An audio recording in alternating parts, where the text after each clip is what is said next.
Welcome into Why So Cities. We're here to talk some comics with you. And we got a special guest, Brandon, from the Hall of Nerds. He is at the Cosmic Collector, one of the most prominent dudes in the online comic community. So, very honored to have you on, sir. And I'm excited to talk comics with you. Yeah, great to be here. Thanks for having me. Yeah. So, one of the things that you're doing lately that I just found out is trying to get a comic released. And I'm super curious about so much, like what made, of course, what made you want to do that, but the writing process. How did you find an artist? How did you get it on to receive funding? Everything about that. So how did that all go? Luke, the artist that I'm working with, he had did a little short comic with a buddy of mine named Peyton. It was just like a little 6-page Batman and Robin fan comic. And I saw it and I was like, oh, dude, I want to do a fan comic. So I reached out to him and we started working on this like Grifter, Zealot, like Wildcats little issue. And while we were working on that, I was posting pages that Luke was drawing. And that's when Paul, the creator and founder of Project Analysis, which is its own like comic book universe, he reached out to me because he liked what he saw, and he was like, I have a couple different characters in my universe that I want to kind of branch out and get stories for. I'd love to see if you wanted to write one. If you give me a pitch and we'll see what we can do. So I went through the characters. I settled on Hybrid, which is a very like Punisher-esque character. In Project Analysis, he has the serum that kind of makes him heal, and when he gets damaged, he gets stronger. And so I picked him. I sent out the pitch to Paul, and he loved it. And then, the writing process began. It took about 2-ish months to get that first issue down. It was about 53 pages. It started about 60, and we had to cut it down because I write way more than I need to. And then, Luke started Lines and Inks in December, and we just finished Lines and Inks a week ago. And so we launched with colors. And now we're in that coloring process, letters, and then we'll publish probably by June. So I'm super excited. Nice. Okay, so did you write a bunch of it without the images, or did you like kind of square out some images on paper and get a general idea of what the dialogue you were writing would be? What kind of paneling and art it would be behind. Um, for this one, I just wrote it all out, and I just mentally visualized what the panels would be. And then I kind of trusted Luke with the rest to kind of take what I was thinking and turn it into a cohesive page, which he did beautifully. When I've worked on stuff in the past, I've sat there with pieces of paper and I've drawn out the panels, like rough sketches, because I'm not an artist. But this time I kind of challenged myself to, just do it from the mind. And it worked out really well because Luke was able to translate it perfectly. How much coordination was there between you and Luke, or did you just hand him your writing and let him cook? Oh, a lot. I mean, me and Luke text like every day, which I didn't know until I started doing this isn't normal between writers and artists. Usually they just Right. like email a couple times and then that's it. Part of my we laugh about it because one of my notes, I had this really complicated page I was thinking about, and it was hard for me to describe it. So I literally wrote in parentheses, call me for notes. And that's exactly what he did when he got to the page. He just rung me up and we talked about it for a bit. It's cool being able to like communicate with him and, talk through ideas. It makes it a lot easier. For sure. Yeah. And so when I go pick up a copy, how does it work when does it need to reach a certain amount of funding for the physical to get printed, or are the physicals being shipped out? So Kickstarter, to publish the book, our goal was 4K. That's just to get it published and send it to everyone who backed. We hit 4K within the first 16 minutes of launch. Yeah. It was Epic. insane. I was like freaking out. I was on live stream when it happened. And then by the end of that stream, I think we were at 8K. 24 hours, we were at 12. Now in 4 days, we're at 17,500, I think, which is insane and way more than I expected. So basically, if you backed it, whatever cover or card or wherever you backed, once we start publishing and sending them out, they'll just ship out to you. They'll be in a couple select shops near me just because I want to, have them in my local community. But they won't be in every comic book shop, unfortunately. Right on. So for those who would want to write comics, is Kickstarter the place to go? And can you just put your stuff on there for free, or? I'm not sure. So Paul handled a lot of he's done like 13 or so Kickstarters prior for all of his other stuff that he's done through Project Analysis. So he handled a lot of the setup and the shipping and the figuring out the tiers and the brackets. And it's way more complicated to me as someone who's not very technologically like savvy. So I've seen a lot of people use it though, so it probably is the best place to go to get your like comic funded if that's what you wanted to do. For sure. And remind us the title. Y'all go check this out. Go support a local comic collector. Yeah, And yeah, it's some indie comic stories. it's a hybrid number one by me with art from Luke Dockery. So I'm very excited. Right on. I just got the ash can in the mail last night.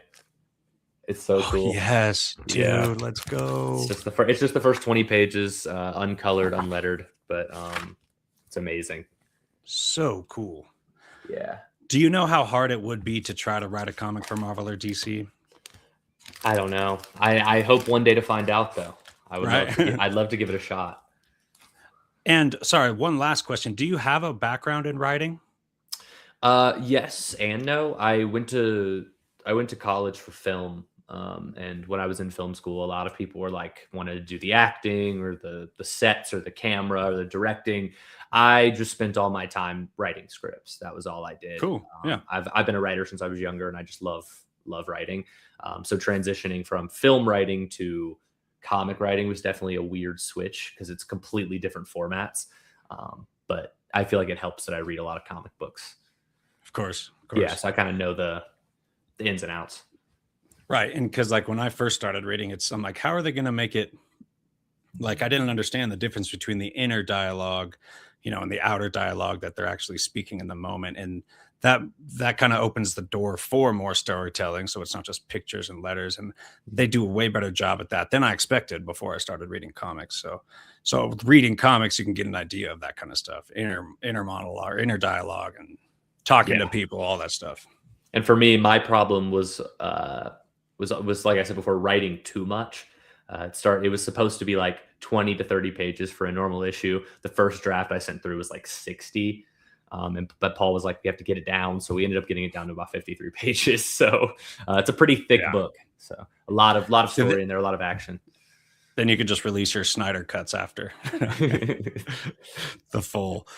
But that's really cool, dude. Congratulations. Thank you so it's much. Been so cool watching you grow since ever since I followed you, you were already doing really well, but just continuing to grow, man. A lot of cool stuff and great content. Go follow the Cosmic Collector and his crew, the Hall of Nerds, all good comic stuff. So now let's switch gears to some nerdier questions, but sticking basically like, what if we wrote a Marvel or DC comic? But what if you were the head of Marvel or DC Comics? I'm wondering what you would do differently that you could see to make either franchise better. What kind of things you would do to change? Yeah, as someone who's very strictly DC Comics, I don't have a lot of takes on what Marvel can do. One thing that I wouldn't have done was in the Ultimate Universe. It was doing so well. They were ramping up to get even better, and then now they're ending it, which sucks. DC, there's a lot of things that I would definitely do. I'd give Red Hood a good creative team. I'd give Wonder Woman a different writer. I would greenlight some ongoings for Black comic book characters because DC hasn't had one in over 1,100 days. John Stewart, why doesn't that dude have a solo series? It's ridiculous. Black Lightning, Mr. Terrific. There's so many options of great characters that could have a series, especially when you're giving characters like Jonah Hex a series. Like you can give these other prominent character series. You know what I'm saying? So I would definitely do that. I would love to see the Bat family explored more than just Batman and Nightwing. Like I think we can do more stuff with Red Hood, more stuff with Batgirl, which they are doing now with the Breakout thing. Tim Drake deserves way more spotlight. I think the first steps would be switching Wonder Woman writer and making a Red Hood series that'll actually be good. Is Tom King still on Wonder Woman or no? Yeah. Oh, okay. Yeah. And that kind of fell off. I read trades and I've only got volume 1, which is issues 1 through 6, which I thought it started off really strong, but it just dipped apparently. No one likes it. Yeah. I was actually in the same boat. I thought the first little bit I was in it, I was a huge fan of the Sovereign, but I was still like captivated by the art and everything. And then it just like nosedived really since. Yeah. I liked the ramifications of American politics and Themyscirian society. I think that was they've done it a little bit, but I think focusing a whole story on that was pretty fun. Wonder Woman could be a super badass if she's just fighting American soldiers and just all the political ramifications. But anyway, and Tim Drake too. I kind of think Tim Drake's doing better lately. With the last 3-4 years, maybe there's some comics where he's shining a little bit. I think of Tinian's Detective Rebirth era. Tim Drake. That's my favorite Tim Drake stuff, probably. I love Tinian. His Detective Comics is my favorite Detective Comics run. It's so good. Yeah, so good. Okay, so what I would do, more general ideas. I really wish they would go back to the like committing to the numerical system. Like how many Batman number 4s do we have now? You know, I kind of wish all issues just kept going. We'd be in the thousands. But the issues itself would have a certain kind of sacred number for itself. Whereas, you know, there's 40 or 50 different Batman number 1s or Amazing Spider-Man number 20s. And I think that would be really cool. That way, like when whether you have an omnibus or a trade or whatever different kind of collections you have, like the issue will always be just the right issue. So when I say Batman 2005, like it's just so easy to call back to instead of, Batman number 900. Oh, okay. Which one was that? Paul Dini? Was that who? You know what I mean? So that would be really cool. Another thing, go ahead. Oh, I was gonna say the only problem with DC with that is the New 52 like completely interrupted it and started the universe over. So it's like they had to do number 1 there, and they at least still put the legacy numbers on the covers, which is cool. But I agree it would be better if we didn't like restart every 15-20 issues like Marvel does every 10 issues. Yeah, and I mean they both do it. I think we have All In, we had Rebirth, New 52, and then there was the one before All In. So many like reboots and switching up the status quo. I really wish they would commit to a long story, like we're gonna move towards a climax. Each writer has its own creative freedom to make their stories for their characters. But we did have a writer's room where all my writers can at least see the end game here. So we're not going to reboot every time, but we are going to build to an event. And each writer wouldn't have to like, you don't want a bunch of different comics just telling one big story. They have to have their own individual identity. But I do miss the events of like maybe the earlier 2000s where the events felt like they meant something and they did bleed into other events and it changed the status quo. Even if you go into your individual titles, I'm thinking of like your Civil War and your Secret Invasion, pretty solid events, but the way that it affected the Marvel universe as a whole, I think was really cool. I think events should do that, but there's so many events that don't mean anything. There's event after event that's just like doesn't have ramifications, and they're small. They're 6-issue events. I miss the old like 12-issue big thick events, so you can get this full big rich story. So do something like that. And then writers being on a character for a longer period of time. I feel like writers are switching up too much, especially with like a Jonathan Hickman who thrives in the long game. You put this dude on this imperial cosmic reboot for Marvel, and then he gets off of it real soon. Ultimate Spider-Man, 25 issues maxed out. And Hickman is always so good at building issue after issue, a couple dozen issues, and just to a really solid, satisfying climax. So writers like that really don't get a chance to shine and, bring a long game creative flow to their storytelling because we keep switching writers. I agree. Yeah. Give people more time. Yeah. Less events and more impactful events. All right, cool. So one more weird question. If you could go back in time just to take a writer of any comic that you choose and replace him or her with a comic book writer of your choice, what would you choose? Back in time. I don't want to take the obvious answer and just replace Tom King's Wonder Woman right now, just because that's like kind of current. I kind of want to go a little bit further back. Think of something. You know what? If I could replace the Frank Miller on All-Star Batman and Robin with someone like Scott Snyder, with like Scott Snyder or like really just anyone, it would have been 10 times better. Maybe Mark Waid. That would have been cool, especially after his Batman and Robin Year One stuff. Jim Lee's art, just been perfect. Yeah. Yeah. Back then, I feel like people, if you, after his work that was so popular back then, hearing that Jim Lee and Frank Miller were going to duo a Batman and Robin comic, I would have been so excited for that. But he just, I don't know how he dropped the ball so bad. It was Yeah. awful. Like the writing was the worst writing I've ever read. Like, how do you go from, I'm kind of like you where I don't think The Dark Knight Returns is as good as everyone says, but I still like Year One a lot. And I mean, All Star Batman is on a completely different, lower just level that just doesn't make sense. It doesn't feel like the same writer. I don't like it at all. Yeah, it's not even just like the actual like writing itself. It's the mischaracterizations of Batman. Like in no alternate universe is making Robin eat a rat in the Batcave a good idea for a So Batman. stupid. Calling him the R word, slapping him, and like telling him he just got drafted into a war while holding him up by the shirt after his parents were just killed. The only It's good not issue of that Batman. entire thing was the one where they painted the room yellow just to bully Hal Jordan. That was the only That's good part funny. of it, and it's just because it's funny. Yeah. Um, I just got keeping Hickman on the Krakoan X-Men because I kind of called back to that before, but whoever took up X-Men, it was Gary Duggan, I think, Yeah. after Hickman left off.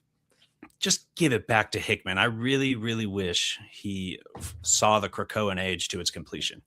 Because, like I said, he's a long game guy. That climax was going to be epic, and it was already everything he did was so cool. The House of X, Powers of X.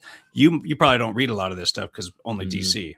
Gotcha, for sure. And Hickman doesn't go to DC, does he? No, I think Marvel's holding Hickman back. He should come over to DC and do Yeah. Green Lantern. Let him have the Green Thank Lantern you. lore.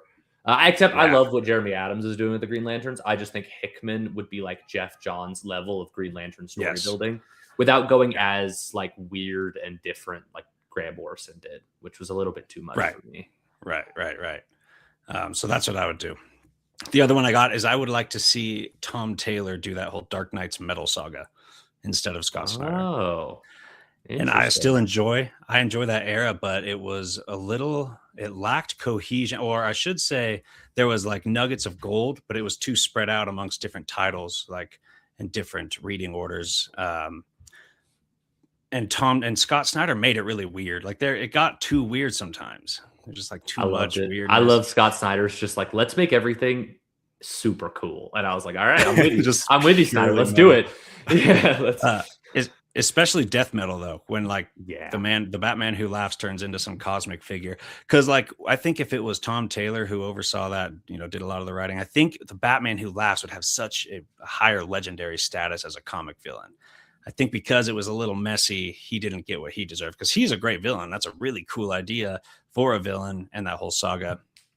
And Tom Taylor kind of brings this like perfect balance of character work and oh shit moments and this flow to his stories and a really cool use of character powers. Like he just does all these things so well. And I think I love Tom Taylor. Deceased is like my favorite series of all time.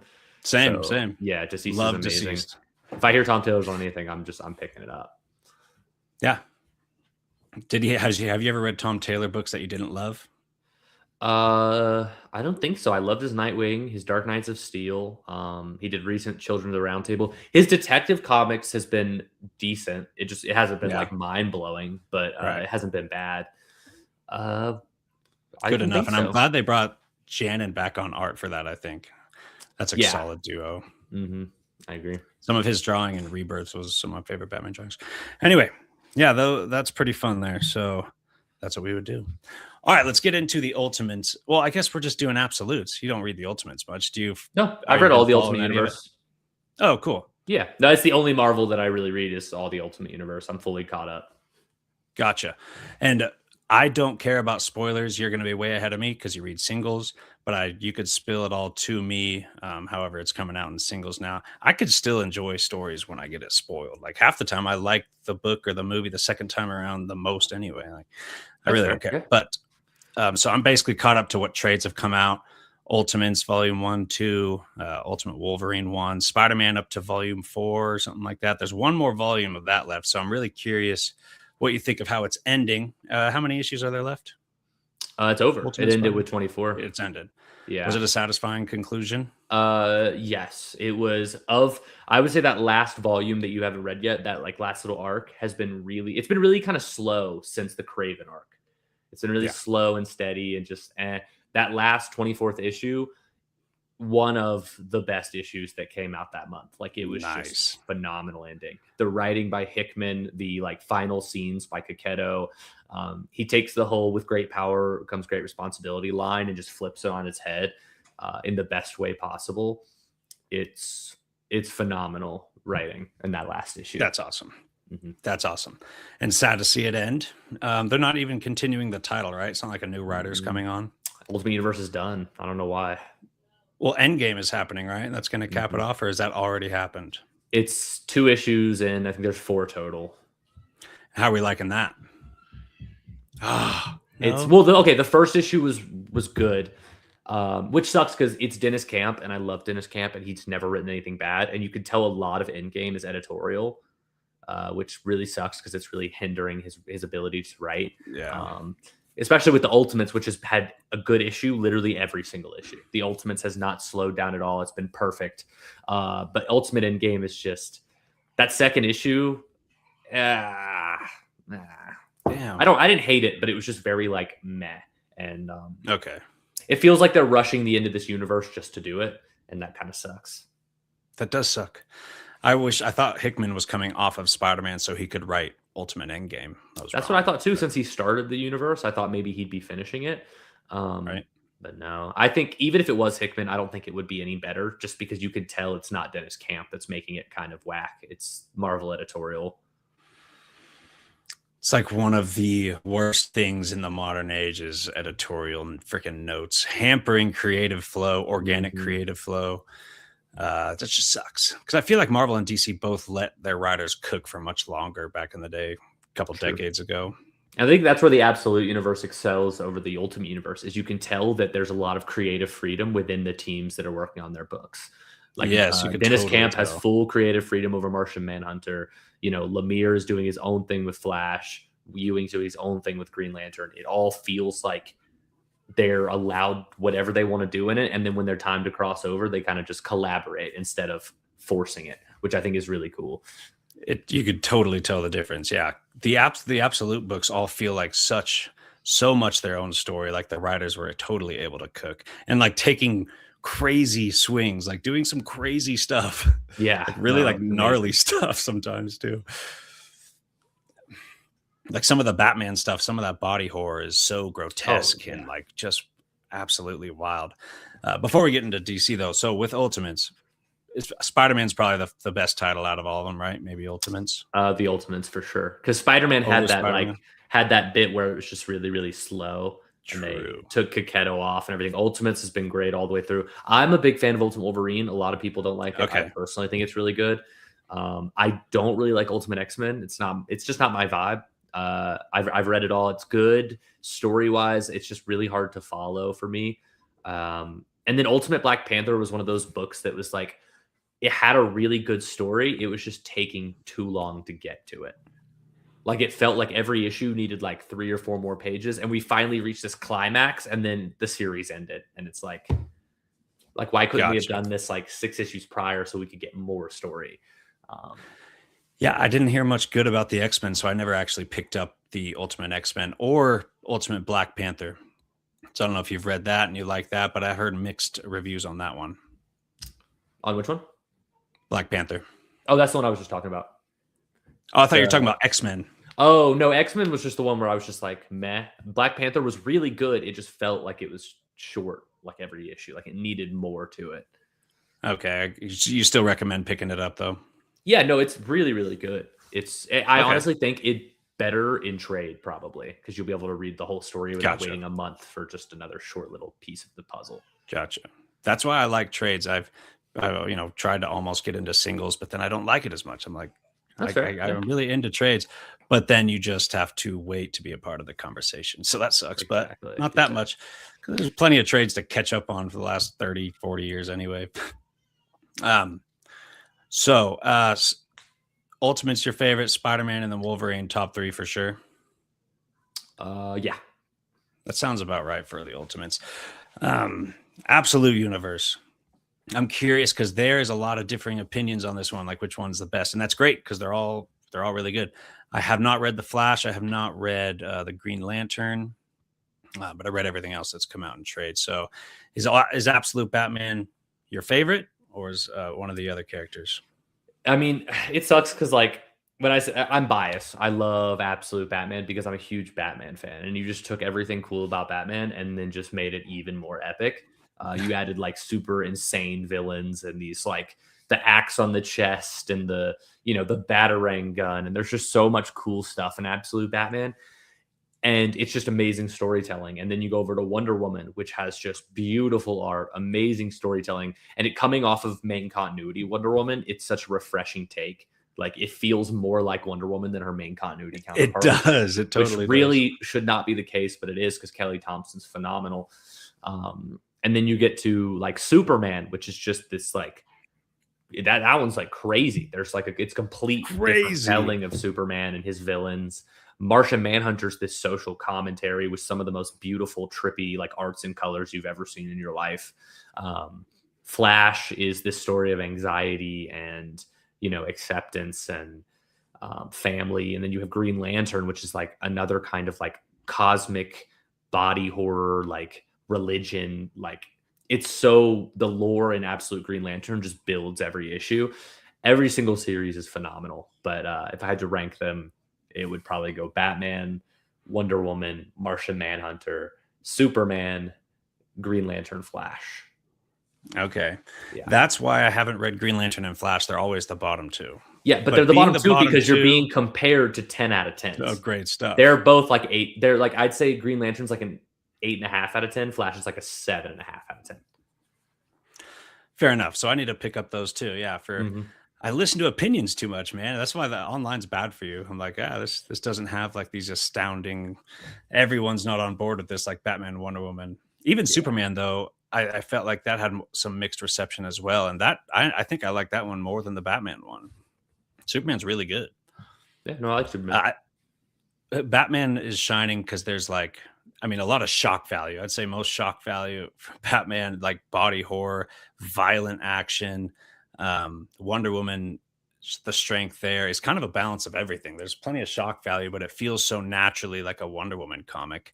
And it's so full of wisdom. Her dialogue in there is so great. Kelly Thompson is really killing it with that. Not only the dialogue, but just a very engaging story. And then Superman is kind of like shock value. I think the best art out of the three, really cool looking art by Sandoval. Very impactful action. Like Batman's is body horror and violent shock factor. The Superman action is very like high octane, and the story of Ra's al Ghul, all that's very interesting. Martian Manhunter, beautifully done, philosophically and artistically. Reminds me of Silver Surfer Black. Is that the same artist or no? On who? You might not know. Silver Surfer Black. That used a very like abstract, trippy kind of cartoonish art. Oh, I think that was crap. What's his name? It's not Javier Rodriguez. It's different artist. Dang, okay. I'm blanking on his name, but he does like that super trippy style. Yeah, I'm blanking on it. For sure. Tell me a little bit about what the Flash and Green Lantern ones are about. Flash is weird. They kind of switched it up, and Eleanor Thawne is like outfitting the rogues with their powers and trying to get connected to another realm where the Reverse Flash, Eobard Thawne, her grandfather, is like trapped in. Wally is like in an explosion that connects him to this speed force of this universe and Barry dies, but really he's trapped in this. It's a lot.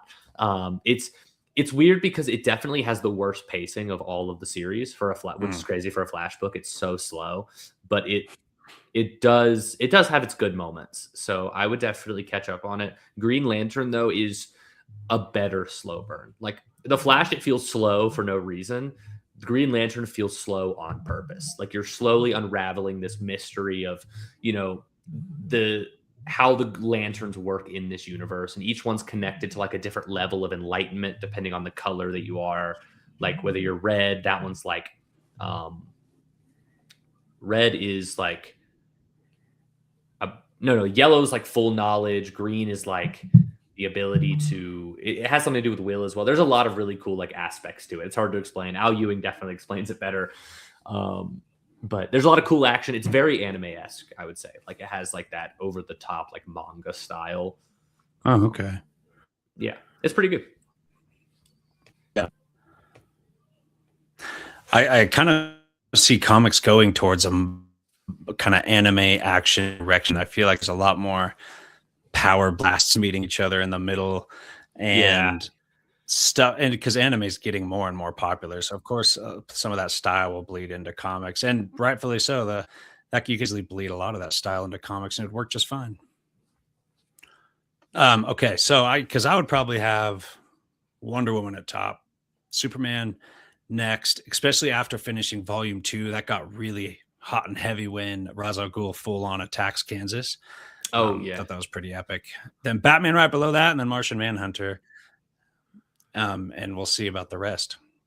But the capes, why are there like these crazy overpowered capes in the Absolute Universe? Batman and Superman both have these wild capes that are so different. It's just strange to think that someone in the writer room was like, let's focus on the capes for these guys and change up the capes. Never would have thought of that, but they're really cool and different. Do you like both of them? Do you have a preference? I love them both. Yeah, I think I think the writers' room wasn't necessarily like let's focus on the capes, and more like how can we make every aspects of all these characters freaking awesome. And then they did it. The dust of Krypton as the cape. It's like a artificial intelligence. That's Superman's cape, and then Batman is literally like a wired kind of retractable cape, like bat arms are, like their wings, which is insanely creative.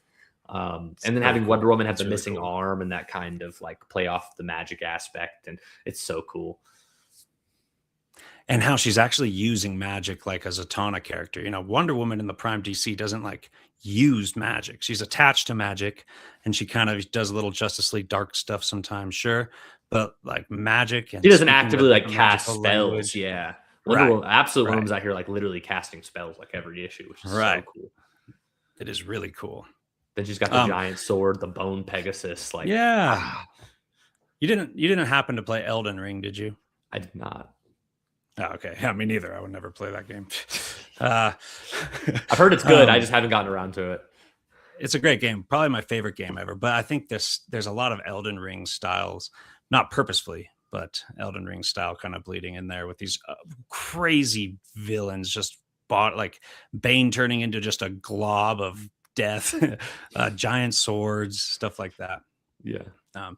So is the Absolute Universe supposed to end after DCKO, or is it supposed to keep going? Oh, it's going. I just saw recently that Nick Dragotta says that if it keeps going, he wants to draw Absolute Batman for 100 issues. Nice. Snyder said he'll write it as long as they want him to. He said after DCKO, they have one more big event as a part of their Dark Side thing, which is going to be probably Absolute Crisis in 2027. But after that, he's solely focusing on Absolute Batman. So we can expect a whole bunch from this entire. It sucks that Martian Manhunter's ending at 12. That does suck because I love Dennis Camp and I love Martian Manhunter. But it's going to go as long as the creative teams want to do it. Yeah. Out of all the characters, Martian Manhunter is definitely the most different from his prime DC self. For sure. So bizarre. And I kind of understand why that would end at 12, because I don't see how that doesn't feel like a long form story to be told. It feels like it has a message to tell you. It did that really well in Volume 1, but it's like unless you have a 6-issue arc that has a message the way Volume 1 did, it just makes sense to stop that. But that's me talking about it without having read, the contents after Volume 1. Yeah, the second arc, you think like, how could they do more? And then they continue to do it perfectly. Gotcha. It's phenomenal. Gotcha. And the reason why they're stopping isn't because there's no more story to tell. Apparently, DC said, Dennis Camp, Javier Rodriguez, if you want to come back and continue to do Martian Manhunter, the spot is always open. But they offered them something that they couldn't turn down, which hasn't been revealed yet. But I really, really think I think it's Doom Patrol. Oh, okay. Which would be, man. Because that would be right up Dennis Camp's alley, and Javier Rodriguez is like the trippy storytelling, the commentaries, and it's super legendary title to get because you're following people like Grant Morrison, Keith Giffen, Gerard Way. So I think that's the only one that Dennis Camp would take over Absolute Martian Manhunter. If DC called you right now and said, we're hiring you to write a book, and they offered you Martian Manhunter or Doom Patrol, wouldn't you take Martian Manhunter? With Absolute or Doom Patrol? Anything, just in general. Oh, just regular Martian. I mean, yeah, I would take it, but I mean, I'm not Dennis Sounds Camp. right. Dennis He's done a Camp's lot. Yeah. he's a master storyteller, and I think he'd be able to tell some amazing stories through Doom Patrol. Yeah. All right, then let's wrap it up with one more topic, DCKO. This is Mhm. one I've heard so much great hype about. Can't wait for the trade. I almost want to just go buy the singles because it sounds so cool. But this is the Prime DC universe facing off against the Absolute universe, correct? Not really, kind of a little bit. The whole event is about Darkseid has risen to like his most powerful form. He's got like the powers of the Spectre. He's wiping out all of time basically from the front and the back, and it's all converging on this one time. Like the timeline's burning at the seams. And this tournament is to accumulate enough Omega energy to defeat Darkseid and put the world back the way it is. So heroes, villains, they're all fighting this big tournament, trying to accumulate this energy to become King Omega, defeat Darkseid, and save reality. In round 4, though, Darkseid brings in his minions to fight the main universe people, which is the Absolute Trinity and Booster Gold, who he is controlling. And it's a really cool showdown. The 5th issue was insane. We're leading up to an absolute crisis. Darkseid has like control over like every Earth except for Prime Earth. So that's going to be insane. I'm excited to see what they do. I like that format of an event leading to a bigger event. So DCKO and then Absolute Crisis. Yeah, which isn't confirmed the name, but that's what they okay. At the book. Darkseid says we're leading up to a crisis of absolute proportions, which is like pretty obvious what it's going to be called. Yeah, and that makes perfect sense. You always wonder how they're going to incorporate Crisis into the next title, and that's a perfect one. Absolute Crisis. Yeah. And before this, years past, I've been like kind of underwhelmed with Darkseid as a major villain. Final Crisis is good, but not like my favorite. It's like my favorite Darkseid is almost just New 52. You know, even their the Darkseid War and stuff like that, and the Darkseid War. Yeah. So I've been waiting for DC to do a major Darkseid event to really establish him as this like DC's big bad villain. This is the one. DCKO was phenomenal. Every issue was like oh my god, and all the tie-ins and battles, and it was so much fun. Nice. I can't wait. It comes out in August for trade, and it's just 6 issues, right? 5. It's only 5. 5 issues. Yeah, I mean the trade might include some tie-ins. I'm not sure, but and how much did the Prime DC universe like? How much attention was there on the Prime versus the Absolutes? It was pretty much the whole 4th issue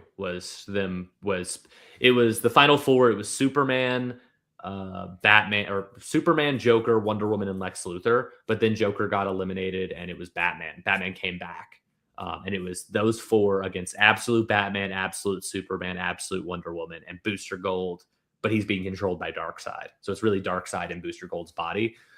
Epic fight scenes. Batman versus Absolute Batman was one of the coolest things ever. Nice. Yeah, they make Batman at one point like makes a joke about Absolute Batman's like oversized bat symbol. He's like, "That's the ugliest bat symbol I've ever seen." Yeah, there's a lot of really great stuff in that issue. So if I would recommend, I would pick up the singles and catch up, just because waiting till August, it's that. I know you don't want to wait till too August. Long. It's already over. Like usually it comes out quicker than that. Did they make a one or the other Batman stand out as dominant, or did they do a good job making them feel dead even? They're pretty even, because while regular Batman is definitely like obviously has the experience, these 3 Absolute versions were imbued with the power of Darkseid, the Omega energy. So it made them more powerful enough to rival the main continuity counterparts. But no, they made them pretty even. They made Wonder Woman stronger than Absolute Wonder Woman, Superman stronger than Absolute Superman. But Batman and Absolute Batman were pretty neck and neck. Okay.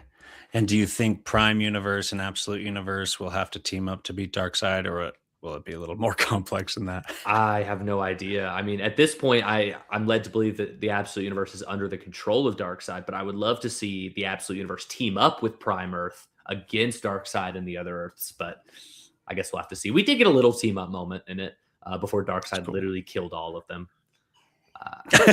Nice. Because it makes sense if he's in control of the Absolute Universe, because it is so dark.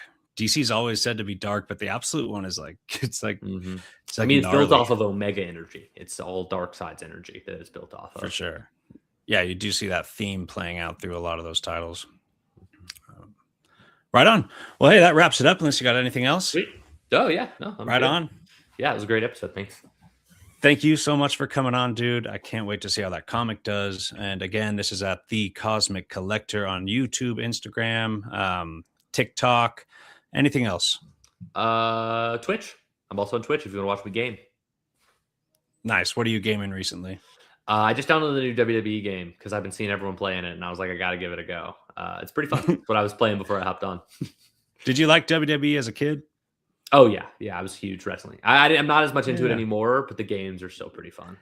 Yeah, I cannot watch it anymore, but I loved it as a kid. You know, you had your Steve Austin and stuff like that, Brock Lesnar. Yeah. All right. Well, thanks again for coming on, dude. And thank you all for watching. We'll see you next time on Why So City, a Nerd.